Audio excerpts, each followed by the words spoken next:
오늘의 말씀은 사사기 6장 19절에서 21절의 말씀입니다. 봉독합니다. 기드온이 가서 염소 새끼 하나를 준비하고 가루 한 에바로 무교병을 만들고 고기를 소쿠리에 담고 국을 양푼에 담아 상수리 나무 아래 그에게로 가져다가 드리매 하나님의 사자가 그에게 이르되 고기와 무교병을 가져다가 이 바위 위에 놓고 국을 부으라 하니 기드온이 그대로 하니라. 여호와의 사자가 손에 잡은 지팡이 끝을 내밀어 고기와 무교병에 대니 불이 바위에서 나와 고기와 무교병을 살랐고 여호와의 사자는 떠나서 보이지 아니한지라. 아멘. 오늘은 더 사랑하시는 하나님이라는 제목으로 말씀을 전하겠습니다.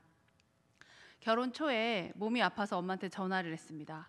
근데 되레 엄마가 저한테 화를 엄청 내시는 겁니다. 왜 아프고 다니냐고요. 제가 아프고 싶어서 아팠습니까? 근데 아픈 건 전데 엄마가 저한테 화를 내시는 겁니다. 그리고 혼을 내시는 거죠. 억울하고 속상해서 끊어요 라고 얘기하고 전화를 끊으려고 했더니 끊긴 뭘 끊어 라고 하시면서 무엇을 어떻게 넣고 어떻게 만들어 먹으면 몸이 나아지는지 알려주셨습니다.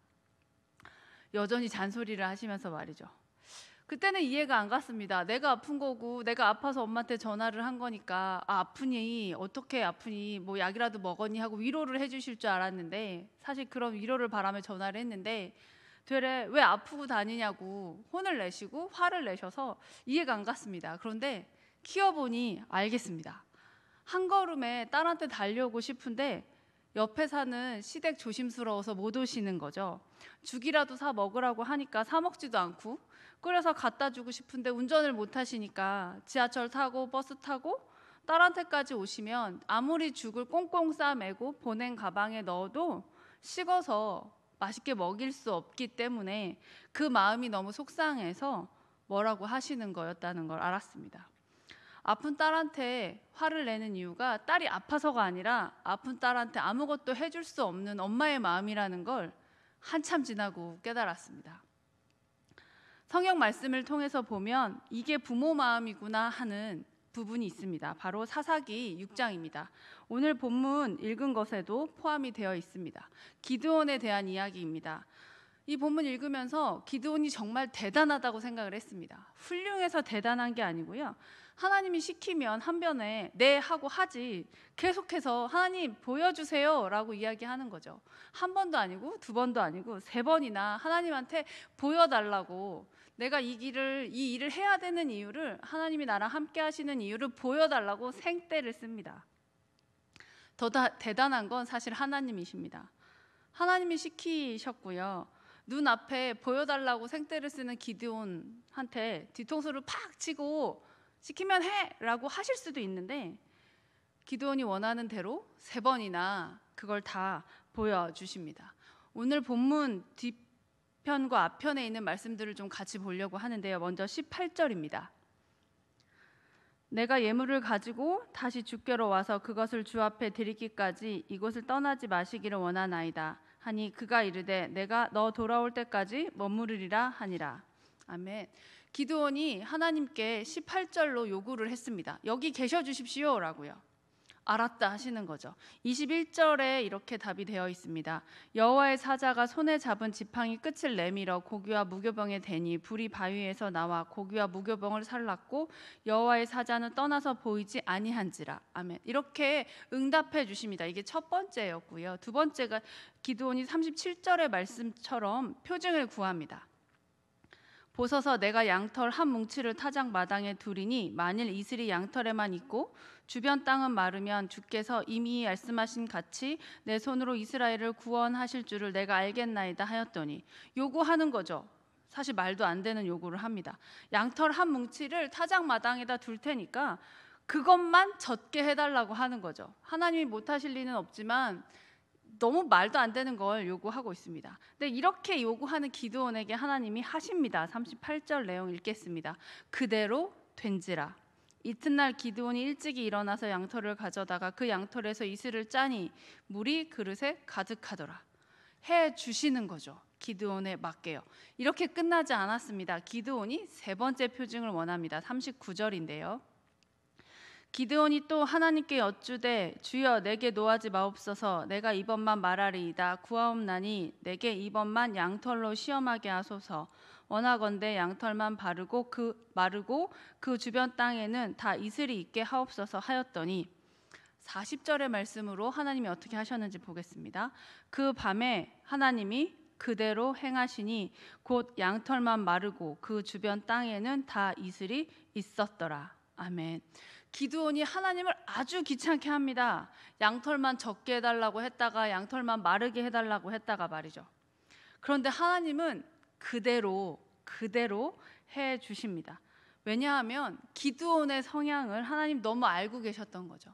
수준이란 단어를 쓰고 싶진 않지만 기드온에 맞는 방법을 통해서 기드온에게 보여주시는 겁니다. 살짝 앞에 보시면 16절이 나오는데 거기에 이런 말씀이 있습니다. 우리 중에 누군가는 내가 반드시 너와 함께 하리니, 이런 말씀이 있는데요. 우리 중에 누군가는 이 말씀만으로 지구 끝까지 갈 수 있는 분도 계실 겁니다. 하나님께서 내가 너를 택했어 라고 하시면 어떤 것도 중요하지 않고 네, 제가 갑니다, 직진 앞으로 하시는 분도 있을 거예요. 그렇지 않고 기드온처럼 맞아요 하나님? 맞아요 하나님? 맞아요 하나님? 이렇게 물어보는, 확인하는 혹은 표징을 구하는 성향의 분들도 계실 수 있습니다. 누가 더 낫다, 누가 더 옳다 이런 얘기 하고 싶은 거 아닙니다. 모세나 여호수아처럼 불타는 떨기나무 하나 보고 평생 직진 앞으로 할 수 있는 사람도 있지만 기드온처럼 맞아요 하나님, 보여주세요 하나님 하는 사람들도 있는 겁니다. 모세나 여호수아 같은 성향을 가지신 분은 기드온에게 저런 믿음 없는, 하나님 시키면 그냥 하는 거지, 한번 보여주셨으면 되는 거지 라고 하실 수도 있습니다. 또는 기드온의 성향을 갖고 계시는 분들은 모세나 여호수아에게 저렇게 확인도 안 하고 무대뽀로 가도 되는 거야? 라고 생각하실 수도 있습니다. 어떤 거여도 하나님한테는 중요하지 않습니다. 왜냐하면 하나님이 이 세상에 있는 모든 사람들을 만드셨고 그 각각의 성향을 이미 알고 계시고 그 성향대로 일을 시키시고 성향대로 확인시켜 주시기 때문이죠. 부모의 사랑에 자녀의 성향이 중요하지 않은 것과 같다고 할 수 있겠습니다. 기드온이 표징을 보여달라고 했던 부분들을 간단하게 요약해 보겠습니다. 19절에서 21절까지는 반석 위에 염소 새끼와 누룩을 넣지 않은 떡을 놓고 국을 쏟았습니다. 젖었다는 뜻이죠. 그 젖은 국과 고기에 불이 붙습니다. 보여달라고 하니까 보여주십니다.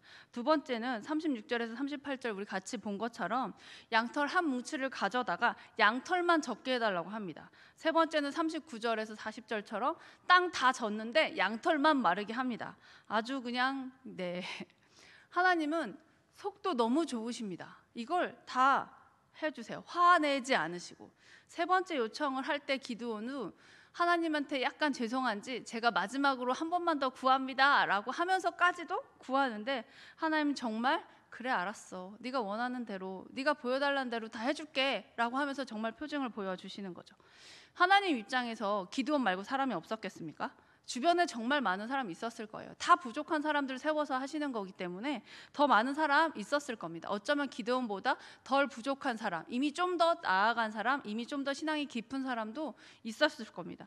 그런데 하나님 기드온을 선택하셨기 때문에 기드온을 세우시기 위해서 기드온에 맞는 방법으로 끝까지 다 들어주셨던 거죠. 혹시 지금 이 순간 내가 기드온 같구나 하는 생각을 하시는 분 계십니까? 내가 자꾸 하나님한테 표징을 구하고 있구나. 하나님 한 번 이미 말씀하셨는데 내가 혹시 안 들리는 척, 못 들은 척, 이해 못한 척, 아니면 확신 있지만 한 번 더 확인하고 싶어서 계속해서 물어보고 있는 상황이구나라고 생각이 되시는 분 계십니까? 너무 자책하지 않으셔도 될 것 같습니다. 중요한 것은 네 라고 대답하고 나서니까요. 비록 3번이나 하나님한테 표징을 구한 기드온이지만 한 번 네 하고 나서 기드온은 하나님의 말씀을 따라서 하나님 주신 소명과 사명을 따라서 직진 앞으로 했습니다. 7장 8절을 제가 읽어보겠습니다.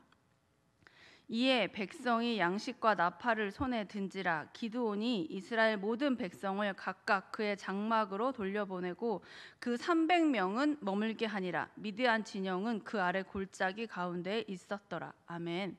기드온이 전쟁에 나갔습니다. 지리적으로 굉장히 불리합니다. 그런데 하나님께서 백성들의 수까지 줄이십니다.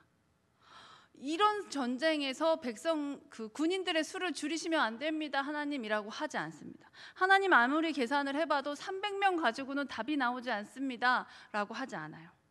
왜냐하면 네 했기 때문입니다. 크게 네 한번 하고 나니까 더 이상 투덜거릴 이유도, 하나님하고 협상이란 단어를 쓰면 너무 죄송하지만 하나님하고 얘기해 볼 것도 없는 겁니다. 네 했으니까요. 이렇게 말씀드리고 있는 가운데도 혹시 우리 가운데 나는 왜 하나님한테 한 번에 네를 못하나, 어차피 내 할 건데 왜 튕기고 버티고 있나, 이런 자책감 드시는 분 계십니까? 괜찮습니다. 네, 저도 스스로에게 이야기합니다. 괜찮아라고요. 기드온도 3번이나 하나님한테 보여달라고 생떼를 썼으니까요. 기드온처럼 자책하고 있는 우리한테, 하나님께 버티고 있는 우리를 자책하지 마시고 기드온처럼 한번 네 하고 나면 끝까지 간다 라고 결단하시는 시간 됐으면 좋겠습니다. 우리가 언제는 사람을 보고 신앙의 길을 갔습니까? 우리가 언제는 내 주머니에 생기는 걸 보고 이 길을 갔습니까? 언제는 내 손에 쥐어진 게 얼마큼인지를 확인하며 이 길을 갔습니까? 그러지 않았습니다. 기드온처럼 네 하나님 따르겠습니다 라고 대답하면 그냥 가는 거죠. 물론 네 하고 대답하기 전까지는 고민도 많고 갈등도 많고 긴가민가 하고 후회하지 않을까, 이 길이 맞을까, 이게 최고의 방법일까, 여러 가지 생각을 하지만 한번 하나님께 간다라고, 가겠습니다라고, 네라고 대답하고 나면 그냥 걸어가는, 끝까지 흔들리지 않는 길을 걸어왔습니다. 우리 인생을 통해 보여주신 하나님의 살아계심이 그것을 증명한다고 생각합니다. 우리가 지금 이 새벽에 가정에서 핸드폰을 켜고 컴퓨터를 켜고 이 예배를 하는 것을 통해 하나님의 살아계심이 증명된다고 생각합니다. 마지막으로 하나만 더 살펴보겠습니다. 8장 23절입니다. 기드온이 그들에게 이르되 내가 너희를 다스리지 아니하겠고 나의 아들도 너희를 다스리지 아니할 것이요 여호와께서 너희를 다스리시리라 하니라. 아멘. 사람이 자녀에게만큼은 좀 다르잖아요. 미련이 남죠. 좀 더 잘해주고 싶고 좀 더 많은 것들을 남겨주고 싶고 좀 더 안정적인 자리를 만들어주고 싶은 게 부모 마음입니다. 그런데 기드온은 이 인간적인 부모 마음도 뛰어넘습니다. 나의 아들도 너희를 다스리지 아니할 거다라고 이야기하는 거죠. 네 대답하고 나서 기드온이 한평생 따뜻한 집에서 편안한 이불에서 잔 적 별로 없지 싶습니다. 전쟁했으니까요. 네 하고 고생 좀 했지만 그 삶에, 기드온의 삶에 분명한 명분이 있고 가치가 있고 은혜가 있었습니다. 그러니까 내가 했단 소리 백성들한테 안 할 수 있었던 거죠. 심지어 내가 다스리겠다는 이야기도 하지 않고요. 내 아들이니까 좀 잘 봐줘 라고 얘기하지 않았습니다. 가장 마음이 쓰일 거 아니에요. 아빠가 평생 전쟁하느라고, 하나님의 일 하는 거지만 평생 전쟁하느라고 집 밖으로 돌았습니다. 아들 좀 크고 나서 같이 데리고 다녔겠죠, 전쟁터에. 미안하기도 하고 속상하기도 하고 더 잘해주고 싶었을 거고요. 그런 아들에게조차도 뒷일을 보장시켜주지 않고 이렇게 얘기합니다. 다스리지 아니할 것이요 여호와께서 너희를 다스리시리라. 기드온의 삶에 분명한 명분과 사명과 소명과 은혜가 있었던 것처럼 저와 여러분의 삶에도 분명한 사명과 소명과 은혜가 있음을 고백합니다. 비록 우리가 지금은 약간의 갈등과 약간의 고민과 하나님께 가끔 생떼를 쓰기도 하고 뭔가를 보여달라고 손에 쥐어지면 하겠다고 대답할 때도 있지만 한번 네 하고 나면 가는 겁니다. 그래 왔던 것처럼요. 명분 있고 가치 있고 은혜 있는 삶을 누리는 우리 모두가 되기를 소망합니다. 기도하겠습니다. 부르시고 세우셔서 오늘까지 하나님을 믿고 따르며 교회를 섬기게 하시는 하나님, 그간의 경험과 연륜과 내가 가지고 있는 부와 지식으로 내 마음대로 살 수 있지만 그러지 않고 하나님께서 주신 지혜와 사랑을 베풀며 살아야 하는 명분과 가치와 은혜를 허락해 주셔서 감사합니다. 비록 한 번에 네 하고 대답하지 못하는 저희들이지만 한 번 네 하고 대답했으면 뒤돌아보지 않고 하나님 말씀 따라, 부르심 따라, 보내심 따라, 세우심 따라 자녀로서의 삶을 올곧게 살아갈 수 있는 저희들 될 수 있도록 인도하여 주시옵소서. 다른 복음이 많은 요즘에 세상에서 옳은 복음을 만나게 하시고 기꺼이 믿고 따르며 살아가게 해 주신 은혜 갚으며 살아가는 저희들의 삶이 되기를 소원합니다. 살며 겪는 모든 것에 감사드리며 예수님의 이름으로 기도합니다. 아멘.